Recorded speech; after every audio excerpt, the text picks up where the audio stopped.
আরেক প্রকার সন্ত্রাসের নাম অস্ত্র সন্ত্রাস। আরেক প্রকার সন্ত্রাসের নাম অস্ত্র সন্ত্রাস।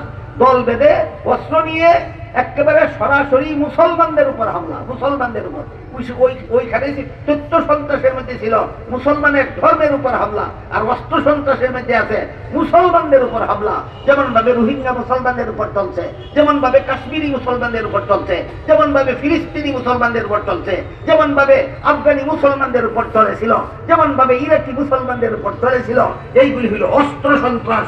অস্ত্র সন্ত্রাস দমন করার জন্য ইসলাম যে জিহাদের বিধান দিয়েছে সেইটার নাম হইল দেফাই জাহাদ, বাংলায় বলে আত্মরক্ষামূলক জাহাদ। বলুন, অস্ত্র সন্ত্রাস দমন করার জন্য ইসলামের যে জাহাদের বিধান আছে, এই জাহাদটার নাম আত্মরক্ষামূলক জাহাদ। জাহাদটার নাম আত্মরক্ষামূলক জাহাদ। উভয় প্রকারের জাহাদ। কাফিররা, কাফিরের দালালরা যখন ইসলামের বিধানের বিরুদ্ধে অপপ্রচার চালায়, তখনও এদের বিরুদ্ধে জাহাদ করা মুসলমানের সরকারের উপর ফরজ হয়। আর বেঈমান কাফিরেরা মুসলমানদের শরীরের উপর যখন হামলা চালায়, তখনও মুসলমান সরকারের উপর এই সমস্ত সন্ত্রাসীদের বিরুদ্ধে সন্ত্রাস দমনের জন্য উভয় প্রকার জাহাদ ফরজ হয়। বলেন কার উপর? সরকারের উপর। কার উপর? সরকারের উপর। এর একটা ঐতিহাসিক প্রেক্ষাপট, ঐতিহাসিক পটভূমি আপনাদের শোনাই। মুহাম্মদুর রাসূলুল্লাহ সাল্লাল্লাহু আলাইহি ওয়াসাল্লাম মক্কায় অবস্থানকালে যখন তার বয়স 40 বছর ছিল, তখন তার কাছে আল্লাহ সর্বপ্রথম কোরআন নাযিল শুরু করেছেন। কোরআন নাযিল শুরু করার পর থেকেই মুসলমানদের উপর বেঈমান কাফিরদের সন্ত্রাসী হামলা চালু হল। কি হামলা? সন্ত্রাসের ডেফিনেশন মনে আছে? 3 জিনিসের সমষ্টির নাম সন্ত্রাস। 3 জিনিসের সমষ্টির নাম সন্ত্রাস। দল বেঁধে অস্ত্র নিয়ে নির্দোষের উপর হামলা। দল বেঁধে অস্ত্র নিয়ে নির্দোষের উপর হামলা। 3 জিনিসের সমষ্টির নাম সন্ত্রাস। মক্কার মুসলমানদের উপর সন্ত্রাসী হামলা চলল একাধারে 13টি বছর। একাধারে 13টি বছর। এই 13 বছরের সন্ত্রাসের একটা সামান্য আবাস দিচ্ছি আপনাদেরকে। হযরত সুমাইয়া নামের একজন মহিলা মুসলমান ছিলেন। এই সুমাইয়া মহিলা মুসলমানকে আবু জাহাল, মক্কার শীর্ষ সন্ত্রাসী, বর্ষা হাতে নিয়ে, বলুন খালি হাতে না অস্ত্র হাতে? আবু জাহাল তার দল ছিল না, একা ছিল। দলের সর্দার ছিল আবু জাহাল। বর্ষা হাতে নিয়ে হযরত সুমাইয়া রাদিয়াল্লাহু আনহা লজ্জাস্থানে আঘাত করে শহীদ করেছিল। এইভাবে দীর্ঘ 13টি বছর পর্যন্ত বেঈমান কাফিরেরা নিরীহ মুসলমানদের উপর সন্ত্রাসী হামলা চালিয়েছিল। আল্লাহর পক্ষ থেকে নির্দেশ ছিল, ধৈর্য ধরুন, ধৈর্য ধরুন, প্রতিশোধ দিতে যাবেন না, মোকাবেলা করতে যাবেন না, জিহাদ করতে যাবেন না, যুদ্ধ করতে যাবেন না, ধৈর্য ধরুন। এই ধৈর্যের মাধ্যমে মক্কা বিজয় হবে। বলুন, 13 বছরের মক্কি জিন্দেগিতে জিহাদ ফরজ ছিল না ধৈর্য দ্বারা ফরজ ছিল? প্রশ্ন জাগে, কেন জিহাদ ফরজ হইল না? সন্ত্রাস দমনের জন্যই তো জিহাদ ফরজ হয়। এখানে জিহাদ 13 বছর পর্যন্ত সন্ত্রাসী হামলা সহ্য করার নির্দেশ কেন? জিহাদ ফরজ হইল না কেন? একমাত্র কারণ, জিহাদ ফরজ হয় সরকারের উপর। 13 বছরের মক্কি জিন্দেগিতে রাসূলের কোনো সরকার ছিল না, এই জন্য জিহাদ ফরজ ছিল না। বুঝে আসলো কথা? তারপরে 53 বছর বয়সে মক্কা শরীফ থেকে হিজরত করে মদিনা শরীফ গেলেন। সেখানে যাওয়ার পরে রাসূল একটা রাষ্ট্র প্রতিষ্ঠা করলেন। রাষ্ট্রকে পরিচালনার জন্য মদিনা সনদ নামের একটা সংবিধান তৈরি করলেন। সাথে সাথে জিহাদ ফরজ হয়ে গেল। আগের বছর হিজরত করে নবী মদিনায় গেলেন। পরের বছরই মক্কা থেকে শীর্ষ সন্ত্রাসী আবু জাহাল 950 অস্ত্র সজ্জিত সন্ত্রাসী বাহিনী নিয়ে মদিনায় হামলা করার জন্য রওনা হলো। আল্লাহ হুকুম দিলেন, আর ধৈর্য ধরা নয়, এবার সন্ত্রাস দমন করার জন্য জিহাদের ময়দানে বেরিয়ে পড়ুন। মুহাম্মদুর রাসূলুল্লাহ প্রায় নিরস্ত্র 313 জন নিরীহ মুসলমানদেরকে নিয়ে মদিনার থেকে বের হয়ে গেলেন। বদরের পথে উভয় পক্ষ মুখোমুখি হলো। 70টা সন্ত্রাসী নিহত হলো, 70টা মুসলমানদের হাতে বন্দী হলো, বাকিগুলি পালাইয়া যান বাঁচাইল। প্রশ্ন হলো, 13 বছরের মক্কি জিন্দেগিতে রাসূল এইরকম জিহাদের ময়দানে নামলেন না কেন? 10 বছরের মতো জিন্দেগির শুরুতেই বদরের যুদ্ধে নামলেন কেন? ওইখানে নামলেন না, সরকার ছিল না। এখানে নামলেন, সরকার আছে। এবার বলুন, জিহাদ ফরজ হয় কার উপর? সরকারের। এখন যদি সরকার নিজেই ইহুদি খ্রিস্টানের দালাল, জিহাদ করবে কে কার বিরুদ্ধে? প্রশ্ন বুঝলেন কিনা? সরকার নিজেই যদি ইহুদি খ্রিস্টানের দালাল হয়, অথবা সরকারও ইহুদি খ্রিস্টান। বলুন আপনারা যে দেশে বাস করেন, এই দেশে 250 বছর এই দেশের সরকার খ্রিস্টান ছিল কিনা? 250 বছর আপনারা যে দেশে বাস করেন, এই দেশের সরকারি গদি খ্রিস্টানদের দখলে ছিল। আমাদের শাসন ক্ষমতা খ্রিস্টানেরা জবরদখল করে নিয়ে গিয়েছিল। 250 বছর পর্যন্ত খ্রিস্টানেরা এই দেশ শাসন করেছে। তখন জিহাদ পরিচালনা করবে কে? এই প্রশ্নের জবাব হইল, যেখানে সরকারের উপর তথ্য সন্ত্রাস দমনের জন্য এক দামি জিহাদ সরকারের উপর ফরজ হয়, অস্ত্র সন্ত্রাস দমনের জন্য দেফাই জিহাদ সরকারের উপর ফরজ হয়। এখানে সরকার নিজেই যদি সন্ত্রাসীদের পক্ষপাতী হয়, অথবা সরকার নিজেই যদি সন্ত্রাসী হয়, এমত অবস্থায় জিহাদ পরিচালনা করবে কে? কার উপর ফরজ হয়, কিভাবে ফরজ হয়, কি শর্তে ফরজ হয়, কে কে জিহাদে অংশগ্রহণ করবে, অত্যন্ত গুরুত্বপূর্ণ ব্যাপার। সমস্ত মুসলমানদের বোঝা দরকার। এটা বোঝার জন্য মুক্তি জিন্দেগি আর মদনী জিন্দেগির আদর্শ মাথায় থাকতে হবে। মুহাদ্দিসিনে কেরাম হাদিসের ব্যাখ্যা গ্রন্থে, মুফাসসিরিনে কেরাম তাফসীরের কিতাবে লিখেছেন যে কিয়ামত পর্যন্ত যে কোনো সমাজে, যে কোনো দেশের মুসলমান মুক্তি জিন্দেগির পরিস্থিতিতে পরিণত হবে, সেই সমাজের মুসলমানদের মুক্তি জিন্দেগির আদর্শ মতো ধৈর্য ধারণ করতে হবে। আর যে কোনো সময়, যে কোনো দেশের, যে কোনো সমাজের মুসলমান মাদানী জিন্দেগির পরিবেশ পরিস্থিতি পাবে, সেইখানে মাদানী জিন্দেগিকে আদর্শ বানিয়ে জিহাদ পরিচালনা করতে হবে। তাতেই ইংরেজ সরকারের আমলে সরকার নিজেই ছিল সন্ত্রাসী।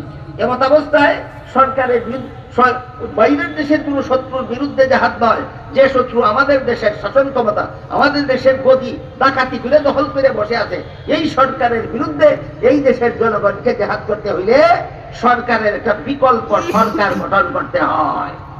বুঝলেন? সরকার নিজেই যদি সন্ত্রাসী অথবা সন্ত্রাসীদের দালাল হয়, তাহলে এই সরকারের বিরুদ্ধে জিহাদ করতে কি লাগে? বিকল্প সরকার লাগে। কি লাগে? বিকল্প সরকার। এই বিকল্প সরকার গঠনের একটা সিস্টেম আছে। কি সিস্টেম? এক হযরত উমর রাদিয়াল্লাহু তাআলা আনহুর একটা ঘোষণা আছে। তিনি বলেন, লা ইসলামা ইল্লা বিজামাআতিন ওয়ালা জামাআতা ইল্লা বিআমিরিন ওয়ালা আমিরা ইল্লা বিতাআতিন। ইসলাম পূর্ণাঙ্গ হয় না মুসলমানদের দলবদ্ধতা ছাড়া, আর মুসলমান দলবদ্ধ হতে পারে না আমির নিযুক্তকরণ ছাড়া, আর আমিরের কার্যক্রম চলতে পারে না অধীনস্থদের আনুগত্য ছাড়া। ইসলামকে পূর্ণাঙ্গ রূপ দিতে হলে মুসলমানদের ঐক্যবদ্ধ হতে হবে।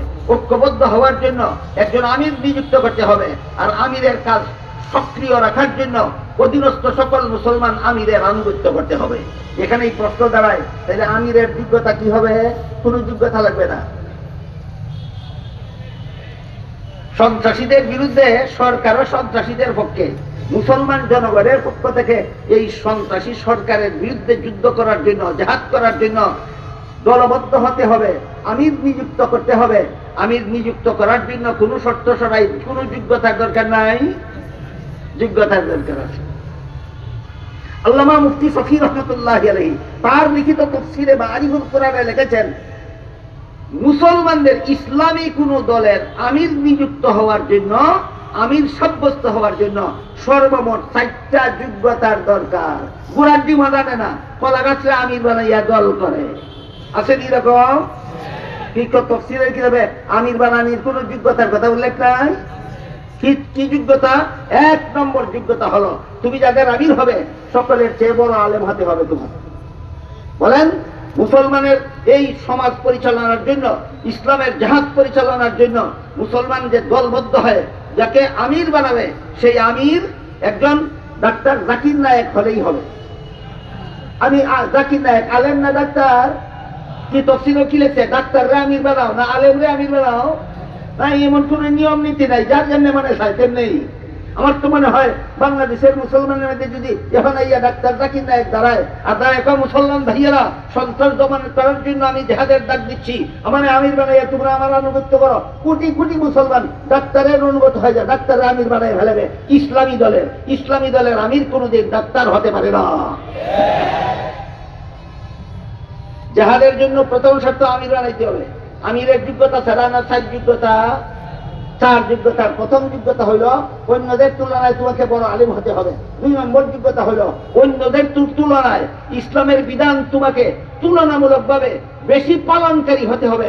3 নম্বর যোগ্যতা তোমার উদ্ভাবনী শক্তি সম্পন্ন হতে হবে। কুওয়াতে ইজতিহাদ যাকে বলা হয়, যে কোনো নতুন নতুন সমস্যার দেখা দিলে কোরআন হাদিসের আলোকে তোমার জন্য সমাধান বের করার মতো যোগ্যতা থাকতে হবে। 4 নম্বর যোগ্যতা হলো কন্ট্রোলিং পাওয়ার। তুমি যাদের আমির হবে তাদেরকে নিয়ন্ত্রণ করে রাখার মতো নিয়ন্ত্রণ শক্তির অধিকারী হতে হবে। তাফসীরে মারিফুল কোরআন লিখেছেন, এই 4 যোগ্যতায় যদি কেউ সবচেয়ে বেশি সাব্যস্ত হয়, সেখানে ইলেকশন নয়, আমির সিলেক্টেড হবেন। আর 4 যোগ্যতায় যদি কেউ সমান সমান হয়, তাহলে সেখানে ইলেকশন চলবে। বুঝে থাকতে বলুন, ইসলামের বিধানে ইলেকশন আগে না সিলেকশন আগে? গুরাড্ডি মাদানা না ইসলামের নামে দল করে, ইলেকশন কেউ বুঝে না, সিলেকশনও বুঝে না। ইলেকশন কোন সময়, সিলেকশন কোন সময়, গুরাড্ডিও বুঝে না, দল করে ইসলামের নামে। এবার বলুন, যেই দেশের সরকারই সন্ত্রাসী অথবা সন্ত্রাসীদের দালাল, সেই দেশে জিহাদ করতে হইলে কি লাগবে? মুসলমানরা ঐক্যবদ্ধভাবে একজন আমির বানাতে হবে। 1 নম্বর শর্ত, ঐক্যবদ্ধভাবে আলেম 4 গুণ বিশিষ্ট একজন লোককে আমির বানাতে হবে। 2 নম্বর শর্ত হলো ঐক্যবদ্ধভাবে মুসলমান সেই আমিরের আনুগত্য করতে হবে।